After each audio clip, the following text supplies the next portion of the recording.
Hello everyone. सो इस video का title तो आपने पढ़ ही लिया होगा, फेक पैशन। अब ये फेक पैशन से आप सभी अपनी लाइफ में कभी ना कभी गुजरे होंगे, फेस करा होगा। तो आज मैं आपको ऐसे 7 पॉइंटर्स बताने वाला हूँ, 7 रीजंस जिसकी वजह से आप ये जो अपने फेक पैशन है या पैशन जो है उसमें सक्सीड नहीं कर पाएंगे।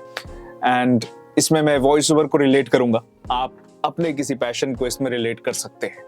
और अगर आपको उसमें सक्सीड करना है तो इन पॉइंटर्स का बिल्कुल ऑपोजिट करना पड़ेगा। सबसे पहला जो पॉइंट है that is shiny object syndrome, जिसको अगर मैं समझाऊं तो नाम सेल्फ एक्सप्लेनेटरी है कि जब भी मार्केट में कोई नया शाइनी ऑब्जेक्ट आता है, एक टाइम पे अगर मान लीजिए करियर की अगर हम बात करें तो फैशन डिजाइनिंग, ग्राफिक डिजाइनिंग, ऐसे बड़े सारे करियर आए थे जो कि काफी चलन में थे और हमें लगता था उन्हें देखकर कि हाँ मैं ऐसे कर सकता हूँ, हाँ मैं ये परफॉर्म कर सकता हूँ, इसमें मेरा इंटरेस्ट है, शायद यही मेरा पैशन है। उसके बाद अब अगर फॉर एग्जाम्पल वॉइस ओवर आपके लिए वो चीज बन गया है, आपको लगता है कि ये एकदम ताजा ताजा गर्मा गर्म आपका एक पैशन बना है, आपका इसमें इंटरेस्ट है, तो कुछ टाइम करके देखिए।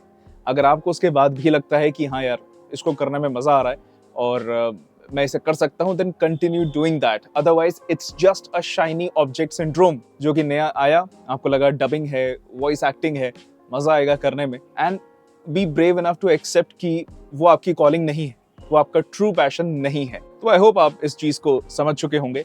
अब हम चलते हैं हमारे पॉइंट नंबर 2 की तरफ।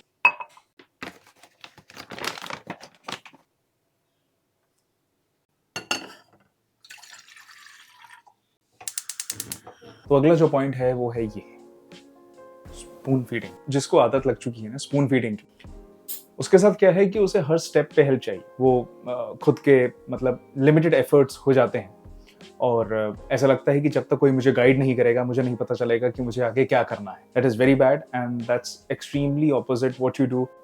जब आप एक पैशनेट होते हैं किसी चीज के लिए तो यहाँ पे ये जाहिर तौर पे मतलब क्लियर हो जाता है कि वो काम आपके लिए एक फेक पैशन है, बिकॉज आप अपनी तरफ से कोई एफर्ट नहीं डालना चाहते जिसका खुद का मन होता है। अगर हम voice over point of view को देखें, अगर मान लीजिए आपको गाइड करने वाला कोई नहीं है, जो कि मेरे समय पे कोई नहीं था, ना ही बहुत से और स्टूडेंट्स के समय पे भी उन्होंने इतनी गाइडेंस नहीं ली।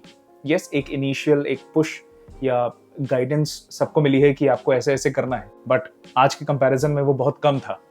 उसके बाद जिन्होंने भी खुद से एफर्ट डाले, खुद से रिसर्च करी, आर्टिकल्स पढ़े, वीडियोस देखी, अटेम्प्ट करा, एक्शन लेना बहुत जरूरी है। तो जो वो खुद एक्शन भी नहीं ले सकते ना, और उन्हें चाहिए कि कोई उन्हें बताता रहे, या जब तक कोई नहीं बताएगा तो वो ऐसे बैठे रहेंगे, तब तक वो ऑब्वियसली आगे नहीं बढ़ पाएंगे।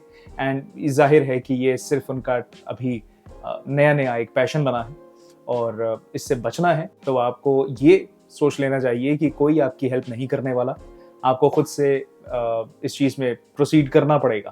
एंड मार्क माय वर्ड्स, जो आर्टिस्ट खुद एफर्ट डाल के एक्शन लेता है, एक्शन लेने का मतलब है कि प्रैक्टिस करता है, प्रैक्टिस के बाद सैंपल के बाद क्लाइंट्स को भेजना, एंड देन एक फ्रीलांसर की तरह काम करना, जो खुद से करता है ना, वो बहुत जल्दी सक्सेसफुल बनता है और बहुत सॉलिड उसकी सक्सेस होती है, बहुत शॉर्ट लिव नहीं होती, बिकॉज उसने खुद सब कुछ बाय प्रैक्टिस करा है। So forget about spoon feeding. अगर आपको आगे पढ़ना है तो खुद सब कुछ करना पड़ेगा। तो बात करते हैं नेक्स्ट पॉइंट की, दैट इज सोशल प्रेशर। आज के टाइम पे सोशल मीडिया से हम लोग वैसे ही इतने ज्यादा कनेक्टेड हैं, जब मौका मिले हम स्क्रॉल कर रहे होते हैं अपने फीड्स, तो उसमें हम देखते हैं कि लोग अलग अलग चीजें कर रहे हैं, अलग अलग ट्राई कर रहे हैं, एंड कहीं पे मे भी हमें दिख जाए कि हमारा कोई नोन ये डबिंग या वॉइस ओवर ऐसी फील्ड में एंटर करता है, कोई और ऐसी आर्टिस्टिक फील्ड में एंटर करता है। हमें लगता है हमारी लाइफ कितनी बोरिंग है, हम मे बी वो कॉर्पोरेट जॉब में फंसे हुए हैं या जो अपने काम से हम खुश नहीं हैं। तो उस केस में हम क्या करते हैं कि हम ट्राई करते हैं जो जैसे ये न्यू सा है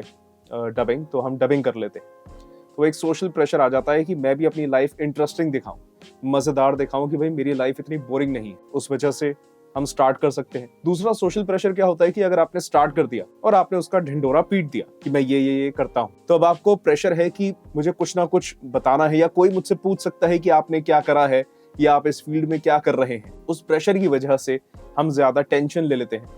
एंड सबसे पहली बात तो हमने शुरू भी उस सोशल इशू की वजह से करा था, एंड अब वही हमें टेंशन दे रहा है। तो इससे बचना चाहते हैं तो पहली बात, वो सोसाइटी की वजह से कोई काम शुरू भी ना करें, और दूसरी बात, अगर सबको बता भी दिया है देन ऑल्सो इट्स ओके। ऐसा नहीं होता कि एकदम से आपने स्टार्ट करा तो सब कुछ एकदम रोजी रोजी फ्लारी फ्लारी हो गया। टाइम लगता है ग्रोथ में, तो अपने ऊपर वो प्रेशर मत आने दीजिए। अब अगला रीजन जिसकी वजह से ये फेक पैशन कहलाता है वो है क्विक रिजल्ट्स। मुझे अभी के अभी ओवरनाइट सक्सेस चाहिए जिस चीज को भी मैं ट्राई करने वाला। आपने डबिंग स्टार्ट करी या वॉइस ओवर स्टार्ट करा, आपको लगा कि अब मेरा पोर्टफोलियो बन गया है, मैं रेडी हूँ, मैंने कुछ जगह अपना पोर्टफोलियो फैला भी दिया, तो बस मैंने 10 जगह अगर अपना पोर्टफोलियो दिया है तो कम से कम 4-5 जगह से रिप्लाई आना चाहिए, और अगर रिप्लाई आता है तो भाई मुझे काम मिलना चाहिए। अब उसके बाद क्या होता है कि अगर कुछ टाइम लग जाता है रिजल्ट मिलने में, जहां पर उस टाइम में आपको एक्चुअली में मेहनत करनी है, आपको अपने स्किल्स पे काम करना है,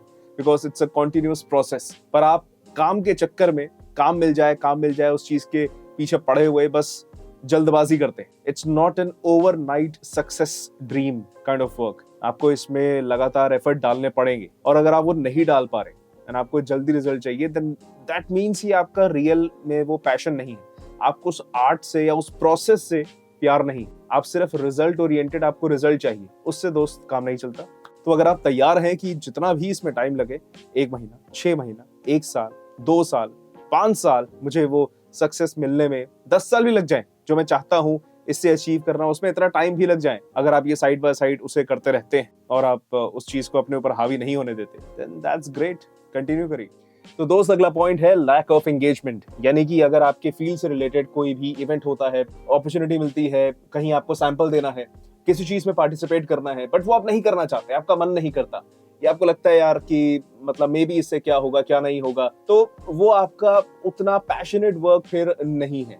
बिकॉज जब आप किसी चीज को इतने शिद्दत से चाहते हैं, इतने अच्छे से करते हैं, तो उससे रिलेटेड आपको कहीं पर भी ऑफलाइन ऑनलाइन कुछ भी एंगेजमेंट करने का मौका मिलता है, उसका हिस्सा बनने का, उसका भाग बनने का मौका मिलता है, तो आप उसे जाने नहीं देते। और इसी कारण से मैं कहूंगा कि इस पॉइंट को समझने के बाद हम अगले पॉइंट पर चलते हैं। अब ये वाला पॉइंट तो बहुत ही मजेदार है, क्योंकि ये है नो प्रायोरिटी। ये सबसे कॉमन है कि अगर जिस चीज को आप अपना पैशन समझते हैं, कि आपका मन करता है करने का, उसको करने के लिए तो एक बेचैनी सी रहती है, आप बेताब रहते हैं कि उससे रिलेटेड कुछ भी आपको मौका मिल जाए, या आप मतलब इवन इफ आप सिर्फ प्रैक्टिस कर पाए, आपको मजा बड़ा आता है। पर अगर आप रीजंस ऐसे बना रहे हैं कि अभी मेरे पास समय नहीं है, या मुझे आज मैं पूरे दिन बिजी था, या ये काम मुझे करना बहुत जरूरी था, मैं इधर चला गया, या अभी मैं करूंगा, मैं कल करूंगा या कल करूंगी, जब ऐसा ना, तो भैया ये सब नकली है। आप बचपन में याद करते होंगे कोई कि किसी चीज का आपको बहुत इंतजार रहता है, मे बी वो खेलने का हो या कुछ भी हो, वो आप उसमें बड़े पैशनेट होते हैं, तो आप वेट करते हैं कब कब ये होगा, शाम कब होगी, हम खेलने जाएंगे, या बस यार वो दिन आ जाए, है ना। वो एक अर्ज रहती है करने की। So if it's not in your priority list, पहली या दूसरी पोजीशन पे अगर नहीं है, देन मेरे दोस्त आपको ये बात जानकर दुख होगा कि आप इसे अपना प्योर पैशन नहीं कहला पाएंगे, और आप इस चीज को अच्छे से समझ जाएं तो बहुत अच्छी बात है, ताकि आप किसी और चीज पे फिर फोकस कर सके। हर पैशनेट चीज को आप अपना करियर नहीं बना सकते। That's also a fact, that's also the truth about life. तो अब लास्ट पॉइंट बड़ा कीमती है, क्योंकि इसमें मनी इन्वॉल्व है, and that is called external rewards. यानी कि आपने वो पैशन को काम में इसलिए कन्वर्ट करा क्योंकि आपको मनी चाहिए था, सीधा एक रिजल्ट चाहिए था, और आप उसमें ज्यादा टाइम इन्वेस्ट नहीं करना चाहते, बस आप चाहते हैं कि भाई रातों रात मुझे इससे पैसे मिल जाएं। एक क्विक रिच स्कीम वाला कॉन्सेप्ट नहीं है, आपको उसमें टाइम देना पड़ेगा। जब पैसों की बात आती है तो आप कितने भी अमाउंट में कोई भी काम करने को रेडी हो जाते हैं। आपको लगता है ये काम वैसे 2-3 हजार का है, पर क्लाइंट सिर्फ 700-800 रुपए दे रहा है, मैं कर लेता हूँ, काम तो मिल रहा है ना। वो करते करते एक बार चलो आपने कर लिया, 2 बार कर लिया पोर्टफोलियो के लिए, पर जब हर बार आप यही चीज कर रहे हैं, तो आप 2 चीजें करेंगे। एक तो आपने अपने आप को अंडर वैल्यू कर दिया, दूसरी चीज आपने मार्केट खराब कर दी। यानी कि आपने किसी काम का एक सब स्टैंडर्ड रेट फिक्स कर दिया, और किसी और का जो एक मतलब भले वो आपके लेवल का हो, वो ज्यादा चार्ज कर सकता था, बट अब मार्केट में आ गया है कि यार ये तो इतने कम में काम कर देता है, इससे करवा लेते। तो ये अच्छी चीज नहीं है। And don't just run after money. काम आएगा, काम मिलेगा, जब आपकी वो स्किल्स उस लायक हो जाएंगी कि आपको काम मिल पाए तो मिलेगा। अगर आपको काम नहीं मिल रहा, यानी कि आपकी वो स्किल्स उस लायक अभी है ही नहीं, तो पहले उस पर काम करिए ना। क्यों पैसा पैसा करता है, पैसे पे इतना मरता है, ऐसा मत करिए। तो अगर आप इन सातों के सातों पॉइंट्स को कंसिडर करते हैं एंड आप पहचान पाते हैं कि is this your true calling और नॉट, देन बहुत ही अच्छा होगा आपके लिए। रेस्ट, अगर ये आपका एक्चुअली में पैशन है तो आप इस चैनल को देखिए ना, इतनी सारी मजेदार वीडियो बना रखी है, आपको सीखने को बहुत कुछ मिलेगा। और ये भी वीडियो आई होप आपके काम की रही हो, तो आप इसे लाइक कर लेना और किसी और का आपको लगता है कि फेक पैशन है तो भेज दीजिएगा। एंड इस चैनल को तो आप सब्सक्राइब कर लो, ऐसी और भी वीडियोस मैं डालता रहूंगा, साथ के साथ वॉइस ओवर की वीडियोस तो रहेंगी ही। मिलते हैं अगली वीडियो में, तब तक के लिए आप वड़ा पाव खाओ, एंजॉय करो, बाय बाय।